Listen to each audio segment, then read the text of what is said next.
नमस्कार दोस्तों, साहित्य ज्ञान क्लासेस में हार्दिक स्वागत है आपका। आज के सत्र में हम अध्ययन कर रहे हैं हिंदी साहित्य का इतिहास, रीतिकाल। रीतिकाल में रीत सिद्ध कवि, प्रमुख रीत सिद्ध कवि हम बिहारी लाल का अध्ययन कर चुके थे। उनका संक्षिप्त जीवन परिचय, रचना परिचय, विद्वानों के कथन, उनके बिहारी सतसई जो रचना है उस रचना पर लिखी गई टीकाएं, उसका अनुवाद ग्रंथ। तो हम रीत सिद्ध प्रमुख कवि बिहारी जी का अध्ययन कर चुके हैं। रीत सिद्ध परंपरा में, रीत सिद्ध काव्य में कुछ अन्य कवि हैं, उनका अध्ययन हम आज के सत्र में करेंगे। जो रीत सिद्ध कवि हैं, सेनापति, नृपशंभु, पजनेश, हटीजी, राम सहाय, दास भगत और कृष्ण कवि। तो हम इन सभी जो कवि हैं रीति काल के, उन सभी का अध्ययन आज के सत्र में करेंगे, जिसमें हम इन सभी का परिचय संक्षिप्त में, उनकी रचनाओं का परिचय का हम अध्ययन करेंगे। तो चलिए शुरू करते हैं। सर्वप्रथम जो कवि हैं वो सेनापति हैं। इनका जो जन्म हुआ था 1589 ईस्वी में हुआ। गुरु का नाम था इनका हीरामणि दीक्षित। इनकी प्रमुख रचनाएं हैं कवित्त रत्नाकर और काव्य कल्पद्रुम। कवित्त रत्नाकर रचना में 5 तरंग हैं और 394 छंदों में राम कथा का वर्णन किया गया है। तो महत्वपूर्ण है प्रश्न कि कवित्त रत्नाकर में किस कथा का वर्णन है, तो भगवान राम की कथा का वर्णन किया गया है। काव्य कल्पद्रुम यह एक रीति ग्रंथ है। सेनापति जी के विषय में कुछ अन्य महत्वपूर्ण तथ्य हैं। सेनापति को ऋतु वर्णन एवं प्रकृति चित्रण में विशेष सफलता प्राप्त हुई है। आचार्य रामचंद्र शुक्ल के अनुसार यह बड़े ही सहृदय कवि थे। ऋतु वर्णन तो उनके जैसा और किसी श्रृंगारी कवि ने नहीं किया है। आचार्य शुक्ल कहते हैं कि सेनापति ने जिस प्रकार का ऋतु वर्णन किया है, यानी 6 ऋतु यानी 6 ऋतुओं का वर्णन उन्होंने जैसा किया है, वैसा अन्य किसी श्रृंगारी कवि ने नहीं किया है। इनका सर्वाधिक जो प्रिय अलंकार है वो श्लेष अलंकार है। ब्रजभाषा के कवि हैं कि प्रश्न यह भी बनता है कि सेनापति जी किस भाषा के कवि हैं, तो ब्रजभाषा के। कुछ विद्वान संस्कृत व्याकरण, नागेश भट्ट का नाम व्याकरण नहीं वैयाकरण, संस्कृत वैयाकरण यानी संस्कृत व्याकरण के जो कवि हैं नागेश भट्ट हैं एक, उनका नाम ही सेनापति मानते हैं। सेनापति भक्ति काल एवं रीति काल के संधि युग के कवि हैं, यानी उसके बीच के कवि हैं। भक्ति काल में भी रचनाएं हैं इनकी और रीति काल की भी हैं। उनकी रचनाओं पर हिंदी साहित्य की दोनों धाराओं का प्रभाव पड़ा है, भक्ति काल का भी और रीति काल का भी।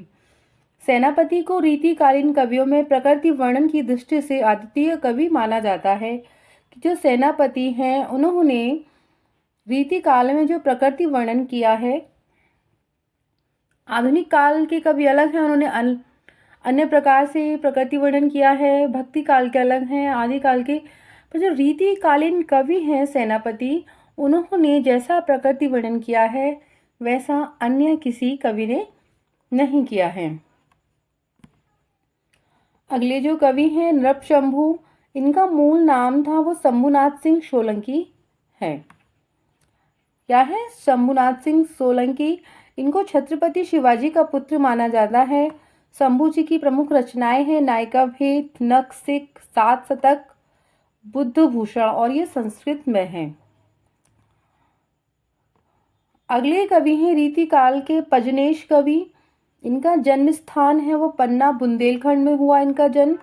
उनकी लोकप्रियता से प्रेरित होकर काशी में भारत जीवन प्रेस ने उनकी उपलब्ध रचनाओं को उनकी जो पजनेश कवि की लोकप्रियता से प्रेरित होकर भारत जीवन प्रेस ने जो है काशी में, उन्होंने उनकी रचनाओं को संग्रहित करके उनकी रचना पजनेश पचासा, तत्पश्चात पजनेश प्रकाश नाम से कविता संग्रह को प्रकाशित किया।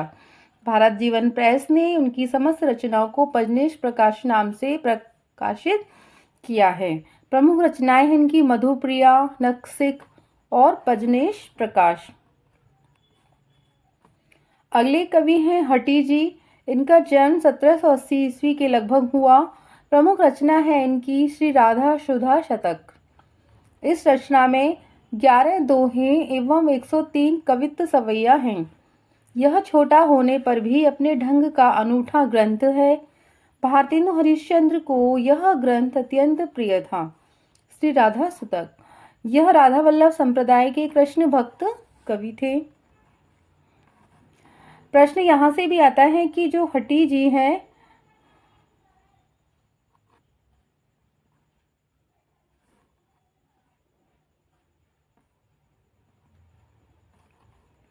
ये कौन से संप्रदाय में दीक्षित थे? तो राधा वल्लभ संप्रदाय के कृष्ण भक्त कवि हैं ये। एक प्रश्न यह भी बना कि हटी जी किस भगवान के भक्त थे? तो कृष्ण भक्त थे। अगला प्रश्न, अगले जो रचनाकार हैं, रचनाकार हैं वो भगत हैं राम सहायदास भगत। इनका क्या है? उपनाम है ये। इनका रचनाकाल 1803 से 1823 ईस्वी। आश्रयदाता थे इनके काशी नरेश महाराजा उदित नारायण सिंह के ये दरबार में रहते थे, उनके दरबारी कवि थे। इनकी प्रमुख रचनाएं हैं राम सतसई, वाणी भूषण, व्रत तरंगिनी, ककहरा। तो जो राम सतसई रचना है, यह रचना बिहारी सतसई के अनुकरण पर श्रृंगार रस की रचना है। जो राम सतसई लिखी है राम सहायदास ने, वह बिहारी जी की जो रचना है बिहारी सतसई, उसका अनुकरण करके उन्होंने वह रचना लिखी है। अगली रचना है इनकी वाणी भूषण। यह एक अलंकार ग्रंथ है। व्रत तरंगिनी 4 तरंगों में विभक्त पिंगल ग्रंथ है। ककहरा मलिक मोहम्मद जायसी की रचना अखरावट। मलिक मोहम्मद जायसी की जो रचना है अखरावट, उस रचना में जायसी ने क्या किया है? अखरावट वर्णमाला के एक एक अक्षर को लेकर उन्होंने उसका वर्णन किया है। इसमें धर्म एवं नीति के उपदेश हैं। अगले कवि हैं कृष्ण कवि। इनका जो नाम था वो माथुर चौबे था। इनकी प्रमुख रचनाएं हैं बिहारी सतसई की टीका लिखी है इन्होंने, जिसका समय है 1720 ईस्वी। जो बिहारी की रचना है बिहारी सतसई, उस सतसई की इन्होंने टीका लिखी है। और विदुर प्रजागरण। कृष्ण कवि बिहारी के दत्तक पुत्र के रूप में प्रसिद्ध हैं। ये वही कृष्ण कवि हैं जो बिहारी के दत्तक पुत्र हैं। इन्होंने बिहारी सतसई के प्रत्येक दोहे पर दोहा बनाया था। यह जयपुर नरेश महाराजा जयसिंह के आश्रम में रहते थे और बिहारी भी वहीं रहते थे, जयपुर नरेश महाराजा जयसिंह के आश्रय में। इन्होंने महाराजा जयसिंह के मंत्री आर्यमल की आज्ञा से बिहारी सतसई की टीका लिखी थी।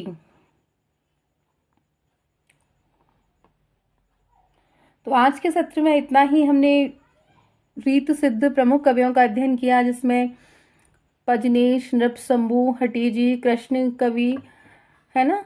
और ये वो कवि हैं जिनसे परीक्षाओं में एक या प्रश्न अवश्य आते हैं रीतिकाल से संबंधित। सर्वप्रथम तो बिहारी जी ही हैं रीतिकाल के जो प्रमुख कवि हैं। रीत सिद्ध कवि, ये भी सभी रीत सिद्ध कवि हैं। और आगे के सत्र में हम प्रमुख रीत मुक्त कवियों का अध्ययन करेंगे। बहुत बहुत धन्यवाद। अगर आपने चैनल सब्सक्राइब नहीं किया है तो चैनल को सब्सक्राइब कीजिए, वीडियो को लाइक कीजिए, शेयर कीजिए और कमेंट्स कीजिए। धन्यवाद।